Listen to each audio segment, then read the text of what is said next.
Shri Radha Madhava Kunja Bihari Gopi Jana Vallabha Girivardhari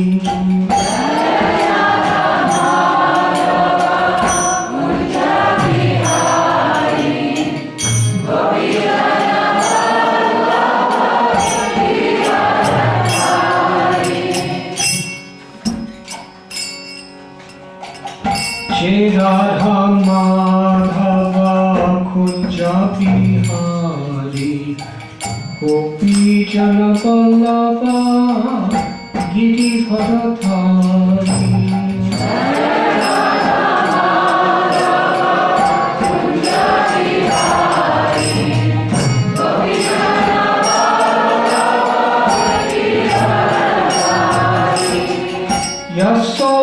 Yasodanandana Prajachana Ranjana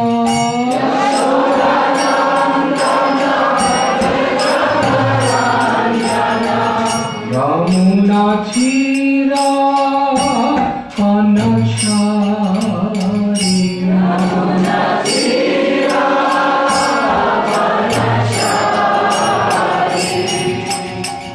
Shri Radha Madhava Kunja Bihari Gopi Jana Vallabha Girivardhari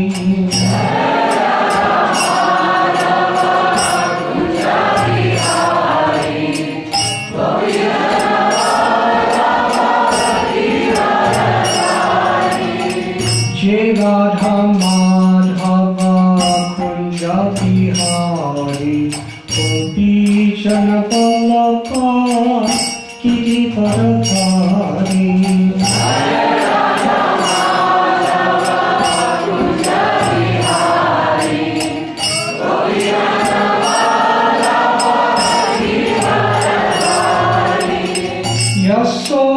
Yasodanandana Prajachana Ranjana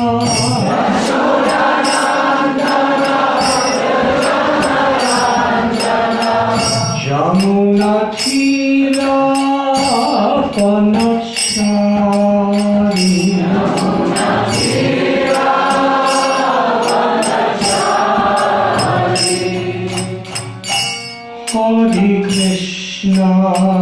Hare Krishna Krishna Krishna Hare Hare Hare Rama Hare Rama Rama Rama Hare Hare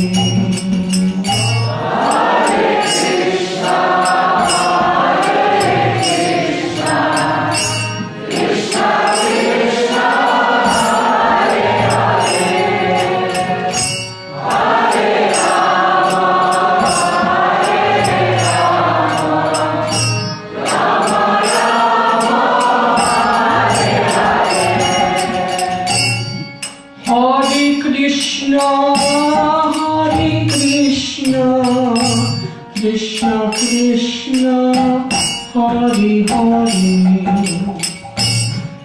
Hare Rama Hare Rama Rama Rama Hare Hare Hare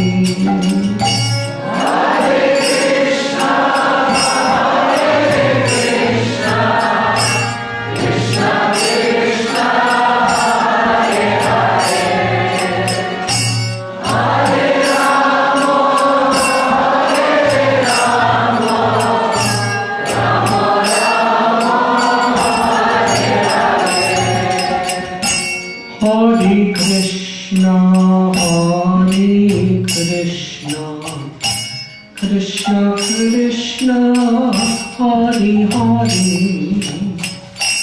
Hare Rama, Hare Rama, Rama Rama, Hare Hare.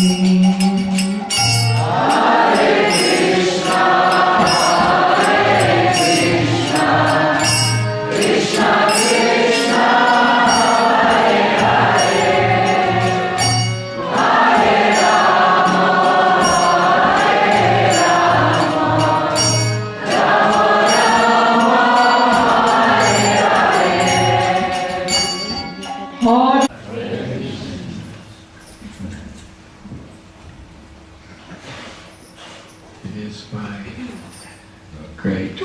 honor to be with all of you this evening. Thank you. This morning we were discussing the subject of the forest of enjoyment.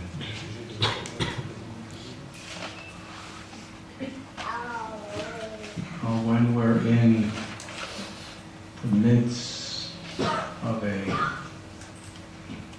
forest filled with snakes, cobras, vipers, leopards, panthers, tigers, wild boar, gigantic mad elephants, mosquitoes. And we try to enjoy in that forest. We may find some nice fruits. We may find some poisonous fruits. Certainly there is enjoyment, but at the same time, at any moment, things could change. And that is the comparison that Shukadeva Goswami gives in the Srimad Bhagavatam of this material world.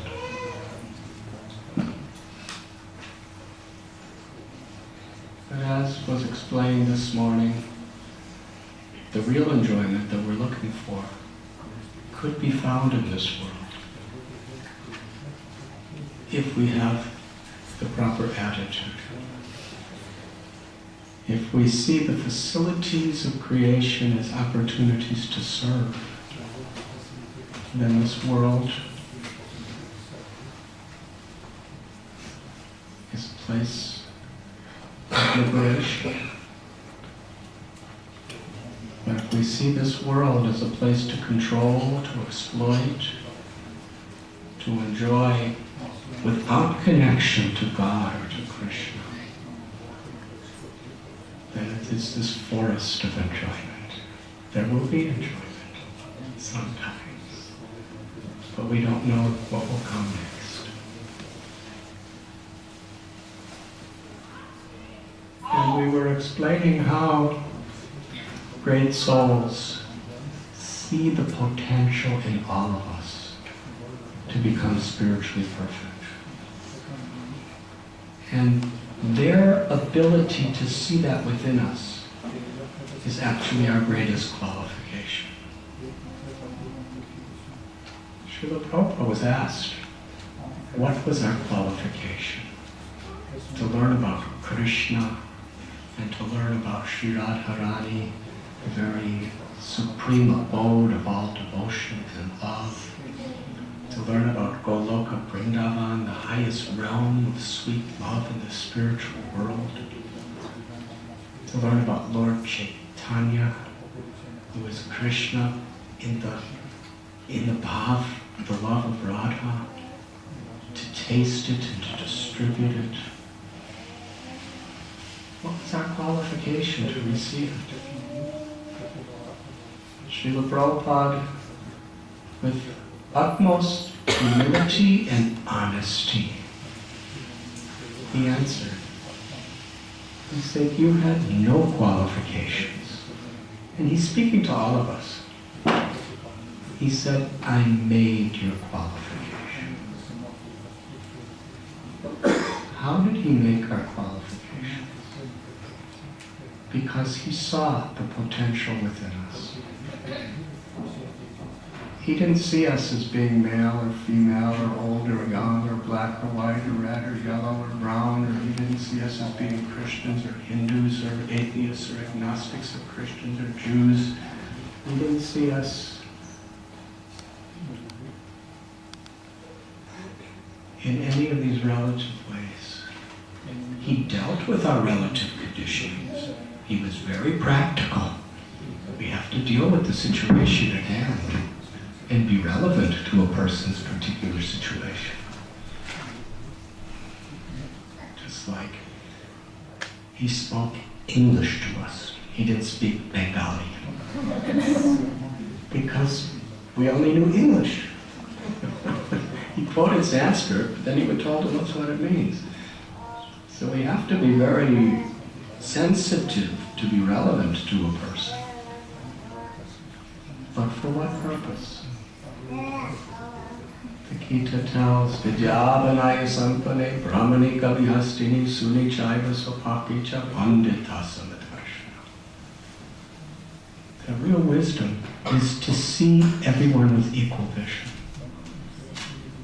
To see everyone is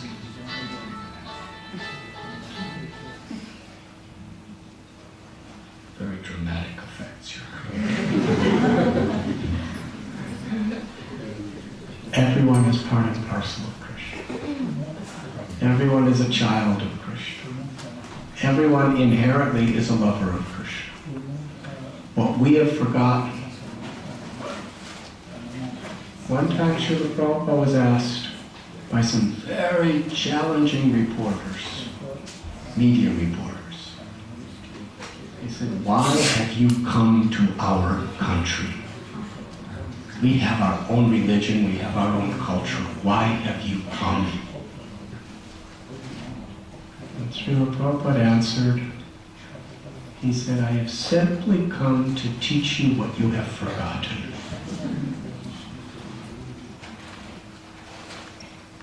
Anandamayo Vyashat. Everyone's looking for pleasure. The true pleasure that the heart, the soul is looking for is the pleasure of our eternal, ecstatic, infinite love for Krishna and to feel Krishna's infinite love for us. That is the origin of all pleasure. That is our potential, to be an instrument of that love in everything we do, everything we say. But we have forgotten. And in that forgetfulness, in the dream of illusion, we're trying to find happiness in so many ways. Endlessly being distracted. Srila Prabhupada gave us Krishna's holy names because he had tasted, he had realized the power of Krishna's names to open our hearts, to cleanse our minds, and to awaken the true potential of love within us. And because he saw that infinite hope that we had, he convinced us of it. That was our qualification. And that's what Srila Prabhupada wanted all of us to do for each other and for the world. To see that potential. However many layers of conditionings, however many layers of ego, however many layers of pious or sinful desires and attachments and aversions,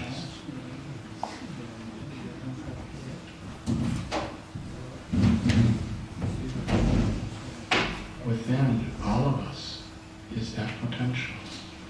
It's Krishna. I will tell you a couple stories about how Lord Chaitanya taught this principle. With your permission, Prabhu. Senior God brother sitting before me. When Lord Chaitanya was in the South Indian tour, Krishnadas Kaviraj Goswami, he tells us how Sri Chaitanya Mahaprabhu, he distributed ecstatic love of God like at no other time. He was simply giving it everywhere, to everyone. When he was in the Karnataka area, Maharashtra, between Maharashtra and Karnataka, there are two incidents that some of his biographers explain that are very, very interesting. One, he came to a temple, and this was a temple very deviant, manipulative, evil people. And they had their temple, and they attracted people to come in the name of God and purity and religion, and their purpose was to exploit them. Especially young girls. They would convince these young girls to leave their homes, leave everything behind, and get married to the deity. Convince them that this is the ultimate perfection of life. That we are the representatives of the deity. And the deity has called you to marry them. So then they'd get married. They thought they could. And then they had, now if you do not listen to what we say, it is a great opera and you will suffer. And they had these young girls stealing. They had them engaged in prostitution. They had them engaged in plundering, in violent activities, sometimes even murderous activities. You know, these are the kind of people the anti-cult movement really could write a lot of articles about. But this was happening 500 years ago in South India. And at first, do you like this story? Should I continue? Okay. I warned you. At first they were feeling really guilty, but they didn't know what else to do because they were abandoned. These people were, they were like their slaves. But as the years went by, all their guilt, all their shame completely was washed away. That's what happens when the heart gets hard. That even the cruelest, most evil, most malicious things, we don't even think there's anything wrong with it.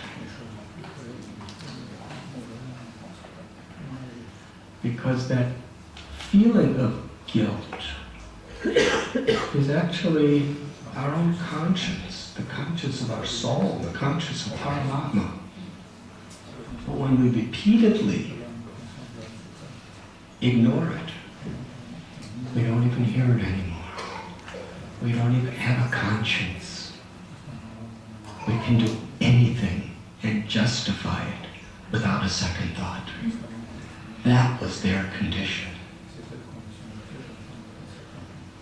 Lord Chaitanya heard about them, and he went to the temple. These ladies were called the Muraris because they were supposed to be the brides of God. So Lord Chaitanya was there, and Lord Chaitanya was a sannyasi, but he was extraordinarily beautiful. He had Srimati Radharani's complexion. The great biographers explain his eyes were like full-blown lotus petals. His eyes were so big, and they were filled with so much love that they went almost to his ears in a lotus shape. His nose was like a fresh blossomed sesame flower. And his lips were like a fresh finger fruit. It was so beautiful. His complexion was radiant like molten gold. So these young girls, they had never ever seen anybody so beautiful as Lord Chaitanya. So they were looking at him really with a desire to exploit and enjoy him. And Lord Chaitanya looked at them. He saw their spiritual potential. He saw that they were his own beloved children. They were Krishna's eternal loving servants. And seeing their lamentable condition, Lord Chaitanya started to cry. Everybody hated them. Here was this man looking at us with such love. Not selfish love to exploit us. Love because he really cares. He's crying because he sees our condition. When they saw Lord Chaitanya's tear-filled eyes gazing upon them with such affection, with such compassion, with such pity, something happened. Suddenly their hearts started to soften, and they realized all the terrible things they were doing, and they felt so guilty, so shameful. And they realized, here is the first person we ever met who really deeply cares. And they fell at his feet and begged him, please save us. Save us from all the atrocities, all the sins and the karmas that we've done.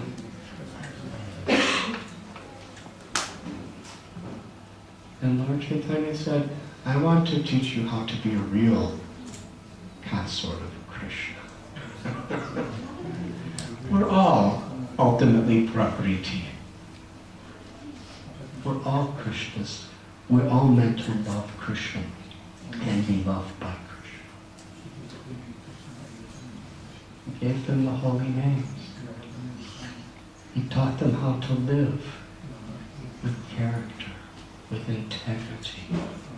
He gave them the courage, the strength, and the blessing to leave that place. And they became saints.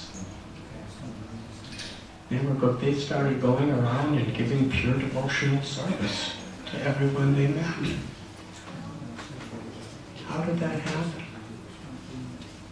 The same principle as Srila Prabhupada in 26 Second Avenue, or Frederick Street in Hay-Ashbury. Lord Chaitanya, he believed in what we could be. And he reminded us. And he cared.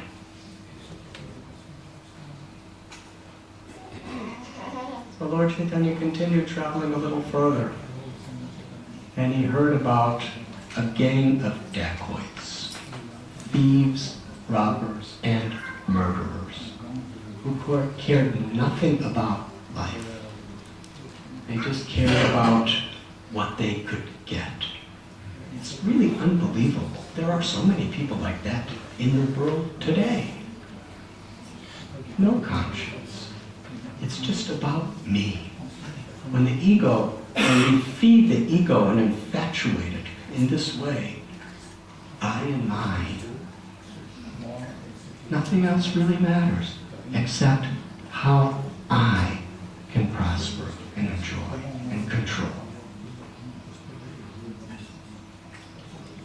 I was recently with a very, very prominent person from Wall Street before the collapse. And he was telling me he was with some of the biggest, most influential people in Wall Street before that collapse. He interviewed them. He wrote a book about his interviews. It's shocking what they were saying. These people were billionaires. They were the CEOs, the presidents of a massive investment company.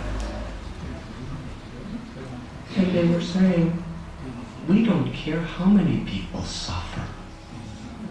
We don't care what we do to the rest of the world. Business is business.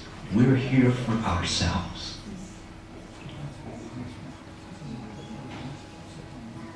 It's that consciousness that has caused all this economic strife all over the world.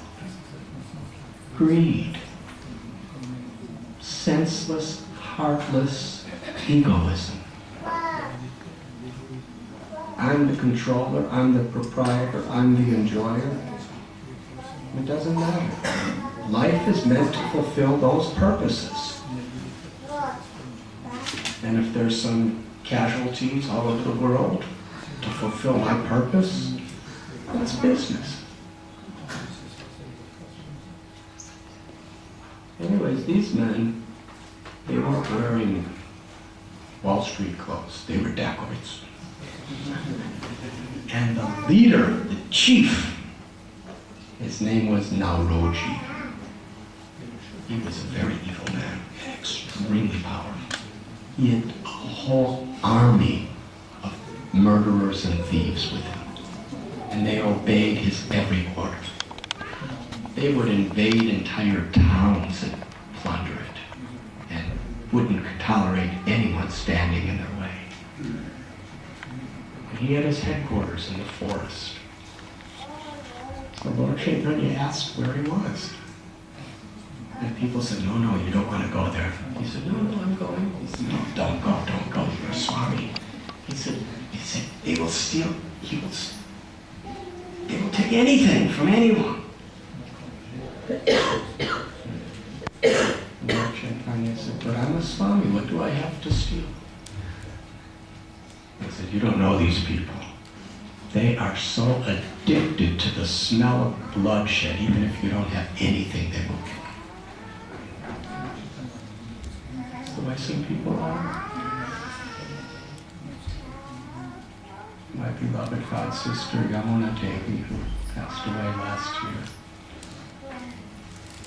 She was in 1971, in the month of end of November, December. Actually, I was living in Vrindavan at that time. And Srila Prabhupada the devotees were staying at Shara Bhavan, which was near the main road. And Srila Prabhupada was sometimes staying in his rooms in Radha Damodar temple. And sometimes she would go really early in the morning when Prabhupada was chanting his japa and translating. And she would go alone and sit outside his room. And he knew she was there, and he called her in. He said, how did you come? She said, I walked. He said, in the dark? She said, yes. He said, it's very dangerous. She said, but I don't have anything. He said, these dacoits, they will kill anyone for a simple lota. Water pot. There are people like that. So Nauroji was like that to the extreme. So Lord Chaitanya went right into the heart of his community. And he sat under a tree. And the people, his guards, his army, they all had weapons, swords, spears, axes. Who is this? They went actually to kill him. But Lord Chaitanya gazed at them with so much affection. They didn't have the heart to hurt him. So they went and told their chief that there's a Swami here. So the chief was very upset. Who is it? There is no trespassing here. Why is he here? So he told his guards, bring him here to see me. He was very angry. So they went to Lord Chaitanya and said, Nauroji is calling for you. Come, you must come. But by that time, Lord Chaitanya, his eyes were closed, and he was in the ecstasy of remembering Krishna, chanting Krishna's name. So he didn't hear them. But they don't know what is ecstasy or samadhi, so they thought he was ignoring. So they went back and he said, he refuses to come. He is ignoring your command. So he picked up a sword and a spear and came charging out, angry as fire. How dare this rascal Swami not obey my order? And at that time, Lord Chaitanya opened his eyes. And he looked at Maharaji with such affection. He wasn't seeing a murderer. He wasn't seeing a thief. He was seeing a pure soul, a part of Krishna, a lover. And he was also seeing all the egoism and greed and lust and arrogance that was covering that pure treasure of devotion. And he was gazing with so much affection and so much pity. And the chief of the dacoits, he was completely disarmed emotionally. He didn't know what to do. Nobody ever looked at him like that. So he said to Lord Chaitanya, he challenged him, "What are you doing here? Why are you here? Do you know who I am? Now, why are you looking at me like this?" And Lord Gauranga replied, he said, "I see in your," he said, "I see that you have a treasure in your heart, and you've forgotten that treasure. And therefore you're running around trying to get this wealth and this power. And I see a treasure in your heart that all the world wants to have."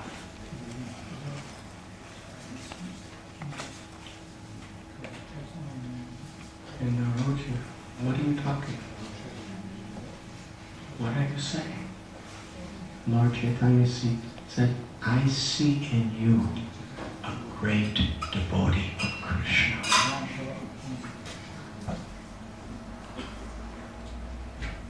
And Naroji said, "I'm a murderer and a thief. Don't you know that?" Lord Chaitanya said, "That's not important. You think you are, and others think you are. But in truth, I see that you are such a great devotee and lover of Krishna." Now, it wasn't just the words. It was the way he said it. You see, to really give Krishna to others, we have to speak the right words. That's parampara. But to the degree we really care about somebody, we really feel compassion for somebody, to that degree, those words are going to have tremendous potency to transform that person's heart. And sometimes, if we really care about people, we will strongly follow the regulative principles of Krishna consciousness.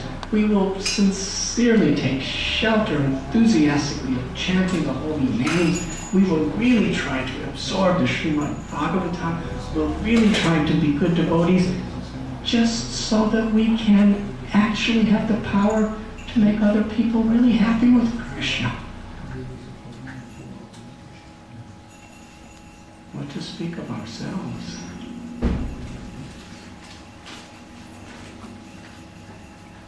So when Lord Chaitanya said, "You're a great devotee of Krishna," Naroji said, "Are you serious? Do you really mean that?" And Lord Chaitanya said with great conviction, he said, "Yes." Naroji put down his weapon, his spear and his sword and his axe. He said, "I've wasted my life. In the illusion and the dream, I've done so many terrible things, but now you've awakened me. I want to follow you wherever you go." And then he turned to all of his army And he said, you can get a new leader. I'm following this Swami, wherever he goes. Or else you can take to the path of bhakti also. So Lord Chaitanya explained to him the principles of how a Vaishnava lives. And then Lord Chaitanya was about to leave. And Narodi said, I want to come with you. But Lord Chaitanya shook his head, no. And Narodi realized that he was still wearing gold and diamonds and rubies and emeralds and silks, all this, different stuff that he stole from people because he was the chief. He was like a king living in the jungle. So he took it off, gave it all away, took all his clothes, ripped them up, and just put on an old piece of cotton for a kopan. And he said, now I no longer identify with my past life. I'm following you. And Lord Chaitanya didn't say anything. He just left. And he followed him. And he went with Lord Chaitanya.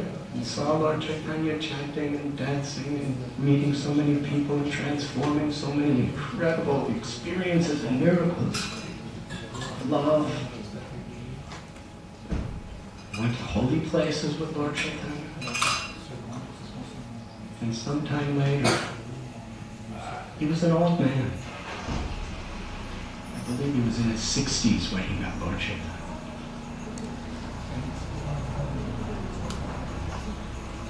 And he got sick on the journey. And he was dying. And as he was dying, Lord Chaitanya called him. And Lord Chaitanya took his head and put it on his own lap. And was petting his hair. And with tears of affection, chanting Krishna's names. Hare Krishna, Hare Krishna, Krishna Krishna, Hare Hare, Hare Rama, Rama Rama, Hare Hare. And this person gave up his life gazing upon the beautiful face of Sri Gauranga Mahaprabhu, hearing Mahaprabhu chanting the holy names on his lap. But he attained the ultimate perfection of Goloka Vrindavan. What was his qualification? Lord Chaitanya saw that devotion to Krishna, and with his compassion and conviction reminded him.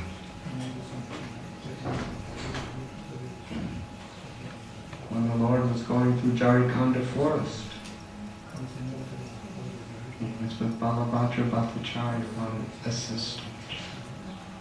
They came on a path, and there was a full-grown Bengali tiger sleeping on the path. Now, for most of us, you don't wake a sleeping tiger. So Lord Chaitanya went right up to that tiger and put his lotus foot on the tiger's head and kicked him. Very loving kick. And the tiger woke up, looked up, and there was Lord Chaitanya. Well, that's really the ego of a tiger. For somebody to kick them when they're sleeping. But Lord Chaitanya looked at that tiger with such affection. And Lord Chaitanya said, rise and chant Hari Hari. And what could the tiger do? Lord Chaitanya said it. He wasn't speaking to his tiger senses. He wasn't speaking to his tiger brain or mind or intelligence. He was speaking to the eternal soul, which is beyond any species. And the tiger was so much affected by that love, by that compassion, that he raised his paws, he got on his hind legs and started chanting, Hari!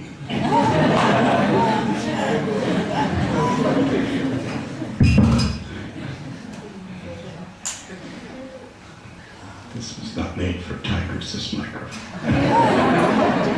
Hooray! Tears were pouring from his eyes, and all his hairs, and tigers have a lot of hairs. They were all standing on end. He was in ecstasy. And Lord Chaitanya did the same thing to packs of wild elephants. And then the beautiful story. So many tigers were following on one side of him, so many deer on the other. And tigers and deers are natural enemies, for obvious reasons. Tigers eat deers. So therefore deers are 24 hours a day in fear of tigers. The fear of a deer. And tigers don't look at the deers and say, oh, they look so nice, so innocent. They just see them and they just see tasty flesh and blood. That's all. So Lord Chaitanya saw that there were tigers following, deers following, and he turned around and told them all to chant Hari Hari. Hari Hari. And they all started chanting Hari Hari. And Lord Chaitanya awakened within them such a deep spiritual state when they chanted Hari Hari that each deer paired off with a tiger. And they danced together. And then each tiger and deer embraced. And according to Chaitanya Charitamrita, each tiger and deer kissed each other. This is history.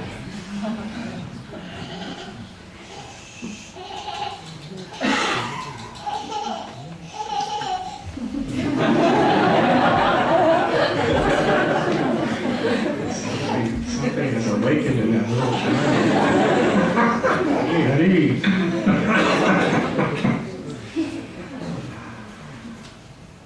And when Lord Chaitanya saw this, he smiled and he was so happy that the tigers and deers were now loving friends. More than loving friends. Their kissing was an expression of pure spiritual love, something that we can't imitate. But when Sri Chaitanya Mahaprabhu saw this, he smiled and he recited a verse from the Srimad Bhagavatam.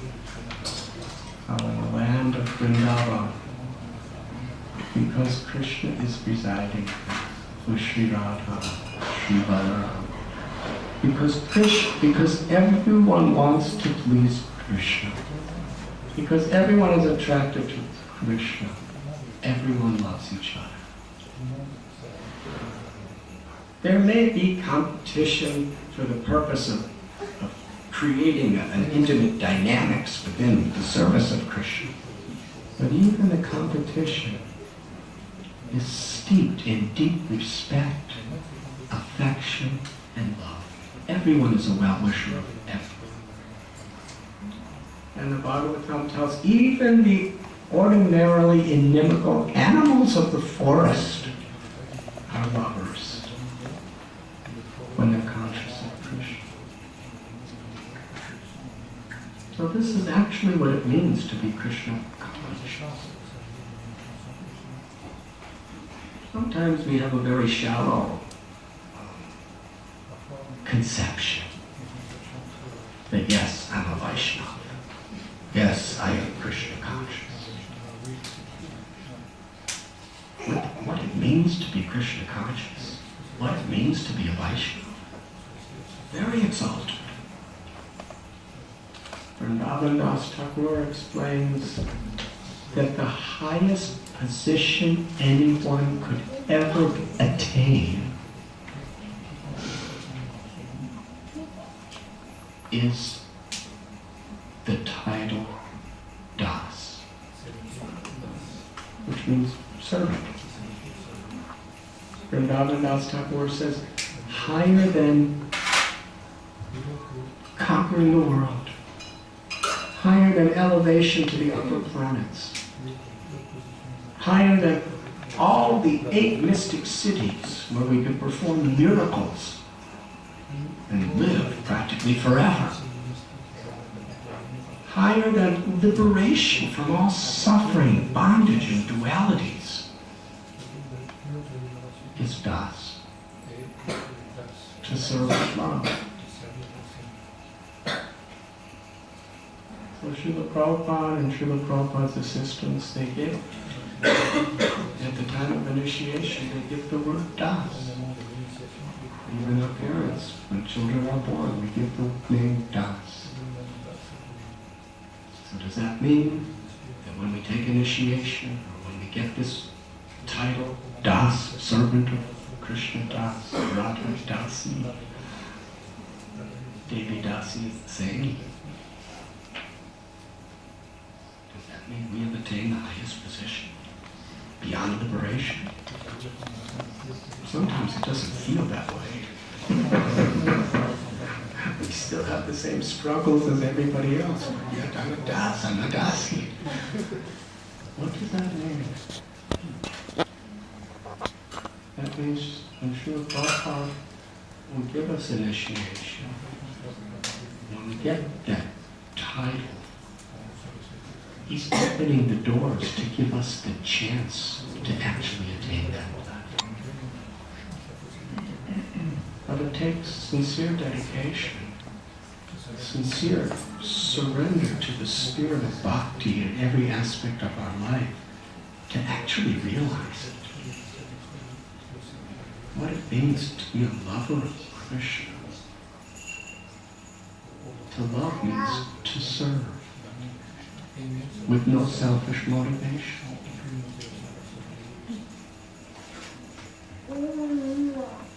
Our Madhavi Saki was asking about how she could make spiritual progress and balance her life and realize her potential.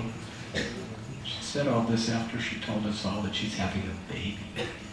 The baby's somewhere inside her. And if you see a child as Krishna's child, entrusted in your care, and take serious responsibility on behalf of Krishna to nourish that child with Krishna's blessings and create a conducive environment for that child to physically, emotionally, and spiritually grow. That takes very unselfish service. The love of a mother is very unselfish. It may still be on the material platform, but it's very unselfish service. Swamis, we observe. We try to keep a distance. We observe. In class, everybody's enjoying, and the baby cries, and everyone looks at the mother like, you're not supposed to be here. And the mother's like,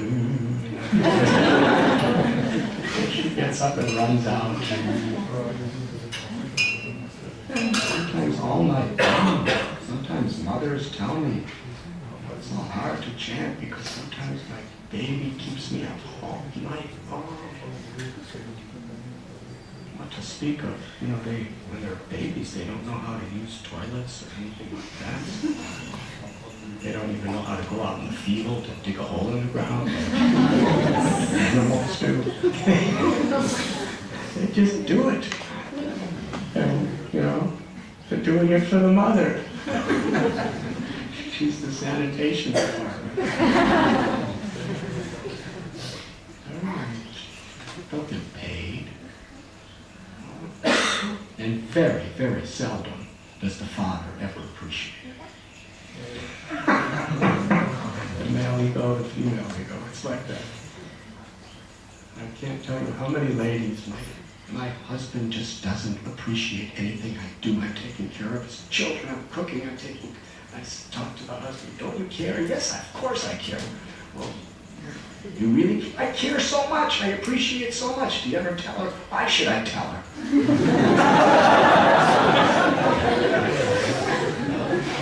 Communication is very important.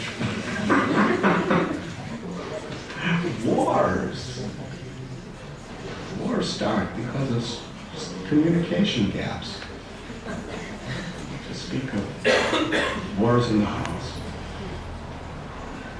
wars of the country, wars of the planets.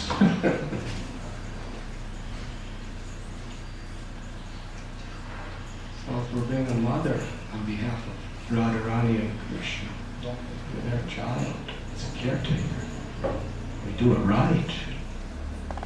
The more we have love of God, the more we can give our child. So that's the motivation force. You can't give what you don't have very well. I love my child. I want to liberate this child. So I have to take shelter of the holy name. I have to somehow or other moderate my anger and my emotions in such a way to give this child the best. I need to be listening to these classes so I have the right perspective. Otherwise, what can I give? So to be a mother, to be a father, to render that selfless service was spiritual interest as well as the physical and emotional interest of a child. The process will make us perfect. Because we're so motivated to access that grace within ourselves so that we can be an instrument.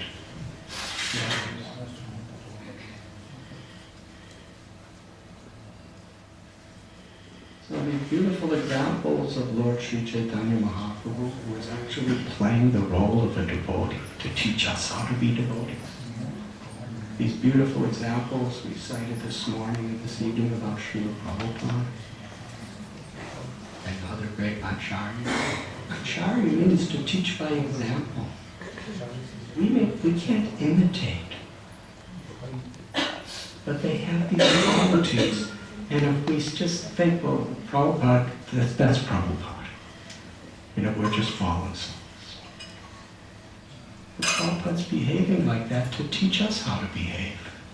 We can't imitate, but we have to follow in the footsteps. Mahajano Yenagata Sabanda, that's the path of perfection. So to emulate the spirit, even in a small way. Sometimes Prabhupada would tell us, just do as I am doing. 70 years old, starting an international movement with nothing, going around the world 12 times, writing all these Sanskrit translated. We can't do that. But the spirit of watering the root of the tree, pleasing Krishna, and knowing that the greatest thing that pleases Krishna is being an instrument of His grace to inspire others to connect with Krishna, to love Krishna. All of us can attain perfection if we just follow that spirit sincerely. Srila Prabhupada saw that hope, that possibility in all of us. And it can be realized.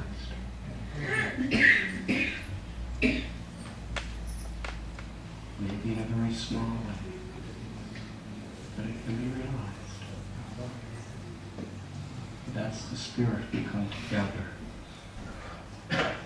in beautiful holy places like Radhadesh, the presence of Sri Sri Radha Gopinath, association of devotees to chant the names of Krishna. Thank you very much.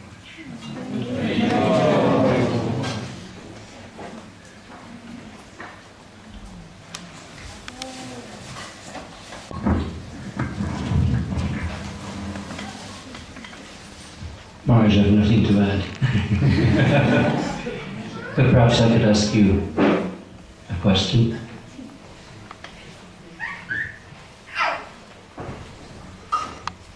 How do we really develop that mood of seeing the potential in everyone, instead of seeing the bodily designations?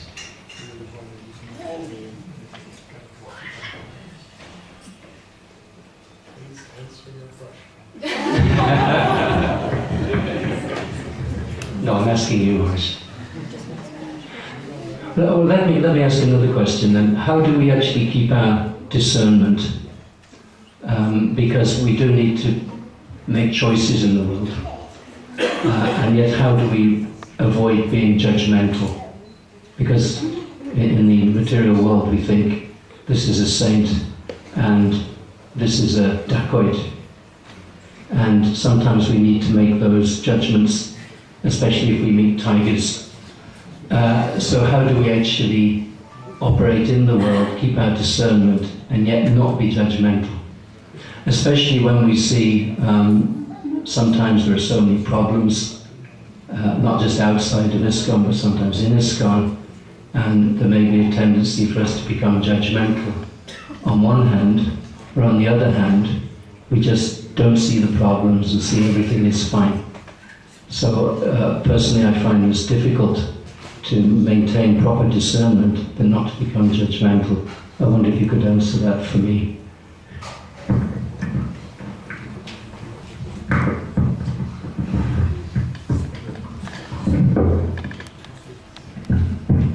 You are so practical.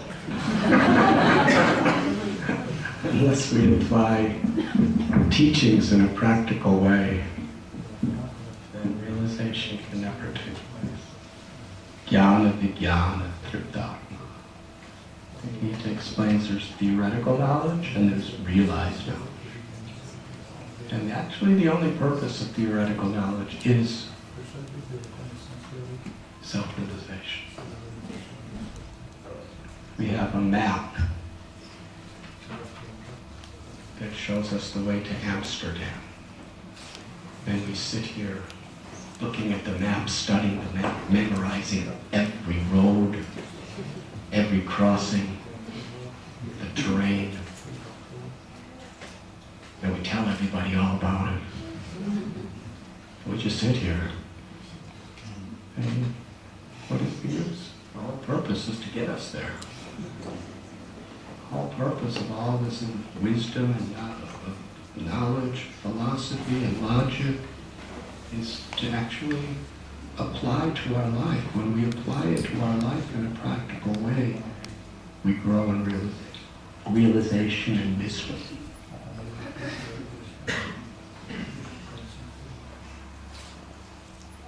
So wisdom really is how to apply theoretical knowledge in a favorable way that will bring about realization. And on one hand, we read about Lord Nityananda, he never discriminated. But at the same time, the whole purpose of philosophy is to teach us to discriminate. So where is the balance?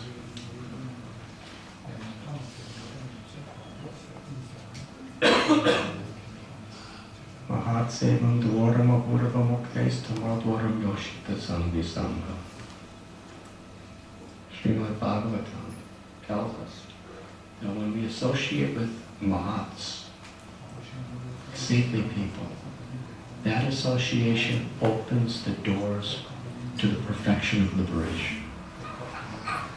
And when we associate too intimately with people who are proud and envious and selfish, that association opens the doors to perpetual ignorance.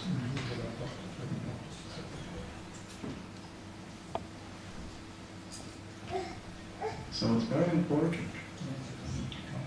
And you see, where is that? In the teachings of Lord Kapilade.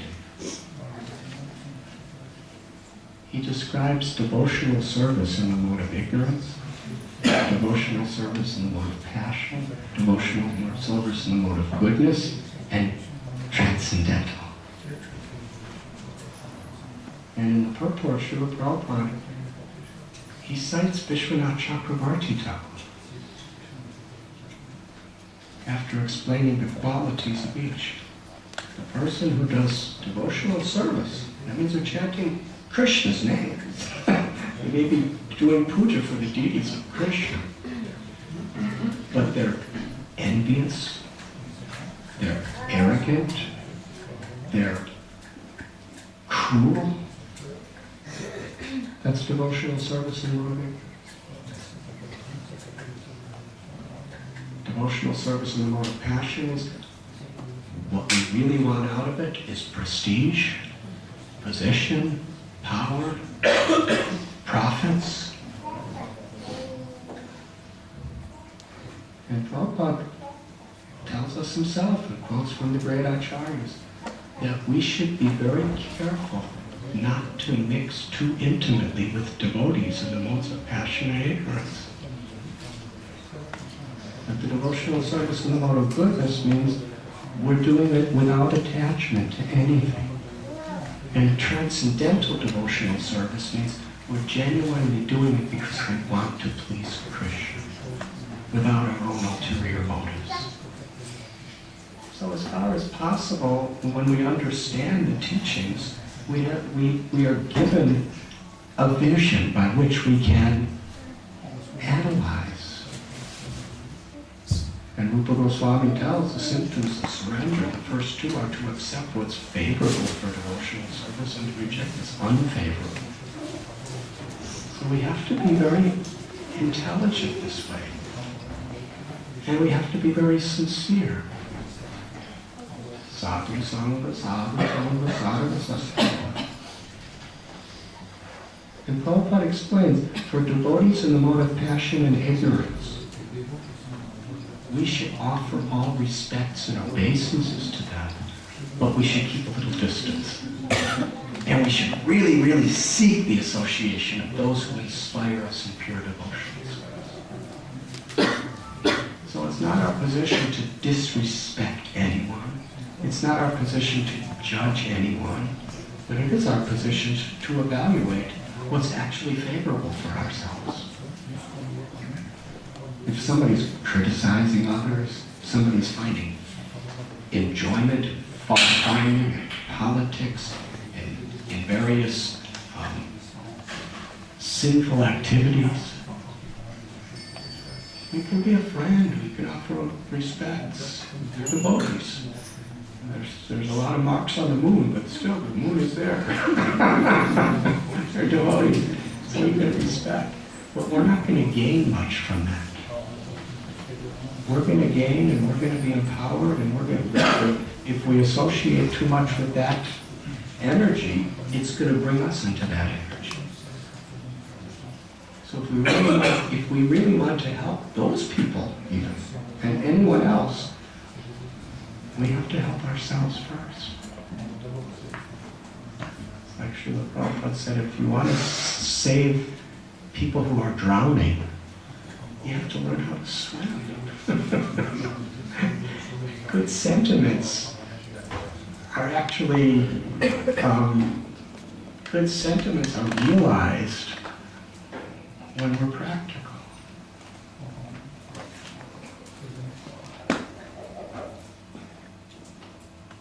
So this morning, Srila Prabhupada was writing about, the way materialistic people do things.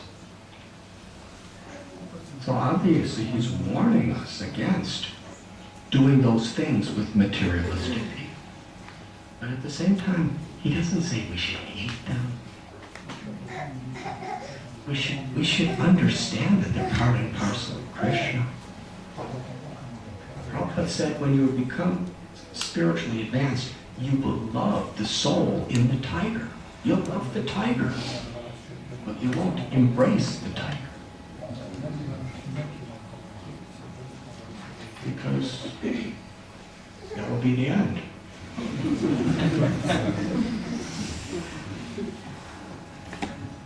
So discrimination is important, but it should not be judgmental discrimination. When a doctor sees, if you go to see a doctor, and the doctor says, you have malaria. And you say, why are you criticizing me? He says, I'm not criticizing you. So why are you criticizing me?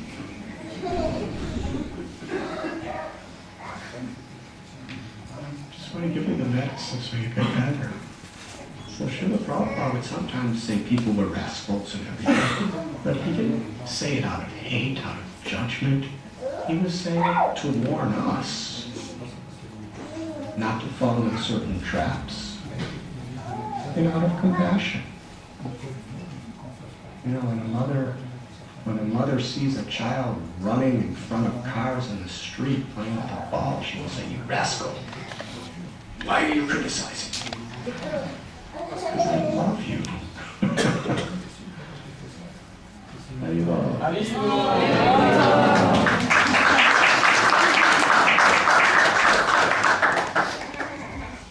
Now I'm speechless. Does that answer your question? Would you like to add anything? Usually when great scholars ask a question, they already know the answer. They just want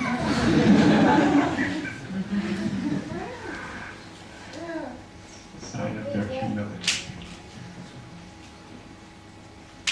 Lord Chaitanya, Sanatana Swami asked so many beautiful questions.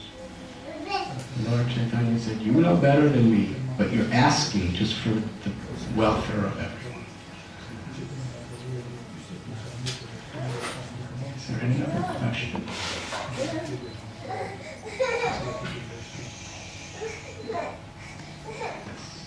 Yes, Mark. We can see that this Vaishnava philosophy is very beautiful. You can see that this philosophy, Vaishnava philosophy, is very beautiful. It's surely the most beautiful philosophy in this world. And I'm wondering why we don't see changement in ourselves when we practice this philosophy. But we all see so many changes in you. How many years have you been on the path of bhakti? Almost 5 years. Okay. So you just asked this nice question. 8 years ago, what questions were you asking? Not the same. Huh? Not the same, definitely. No, you can tell us. You can tell us.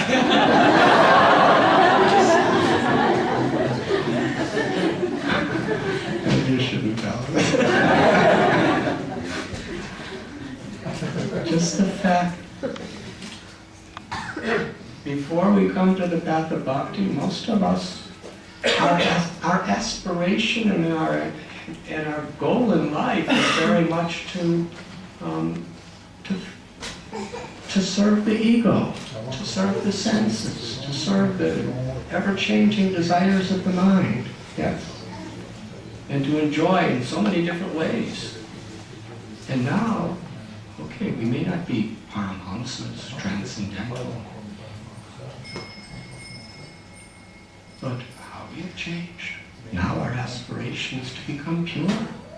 Now our aspiration is to overcome these unwanted things. Now we're asking questions, how to realize this great teaching. So our change of values is a very, very major change in a person's consciousness. Now, to realize those values, to awaken that ecstatic love for Krishna, it may take some time.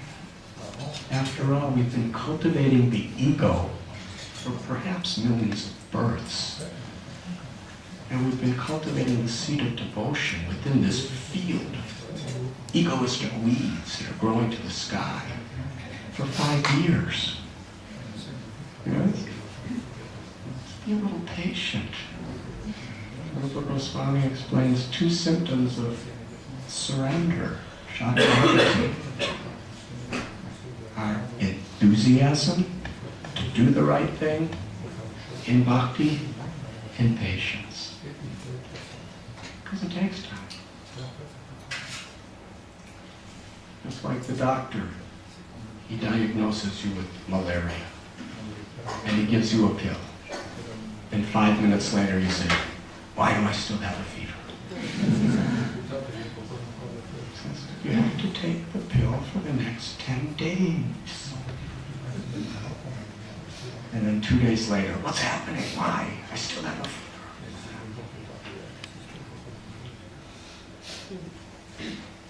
This fever of material ego, it's been a chronic, inseparable part of our consciousness for so long. Enechi pashadi maya nashi baravagi harinama mahamantra Am Tumi Magi.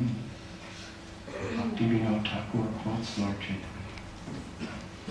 And I have come with the medicine of the holy name that will cure you of all this material disease and distress and egoism and selfishness and suffering. But medicine, sometimes it takes time. You know, if you go to an Ayurvedic doctor, they'll usually give you medicine and they want you to take it for a couple of years because they're not just dealing with the symptoms.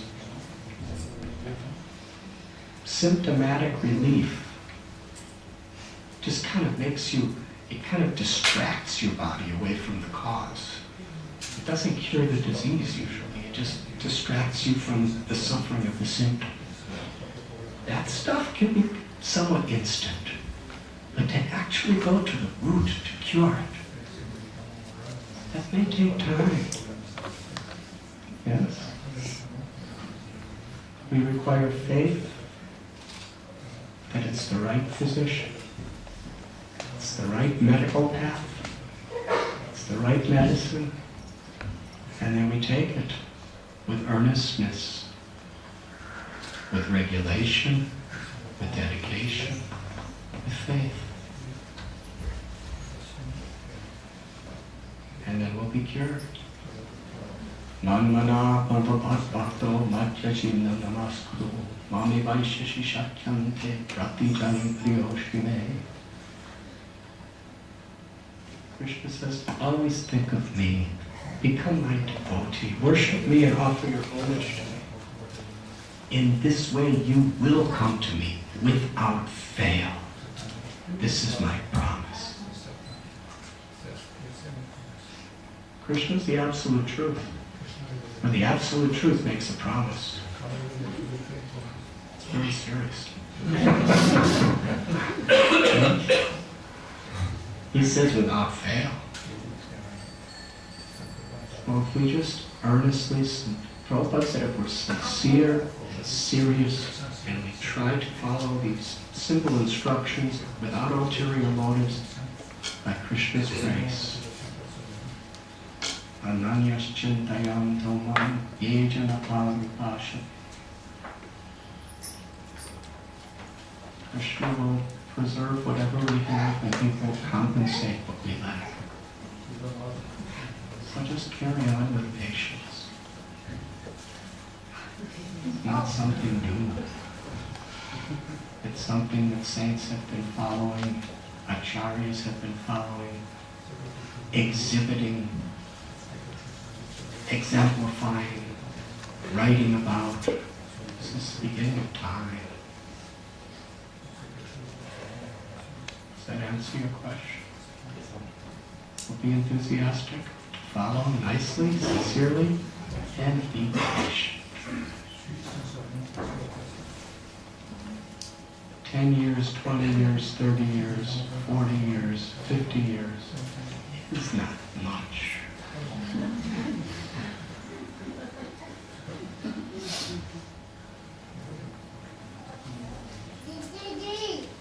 But Maharaj Khatwanga, in one moment, he attained perfection because of his total sincerity. And we could do that. But sometimes it takes time to get that sincerity.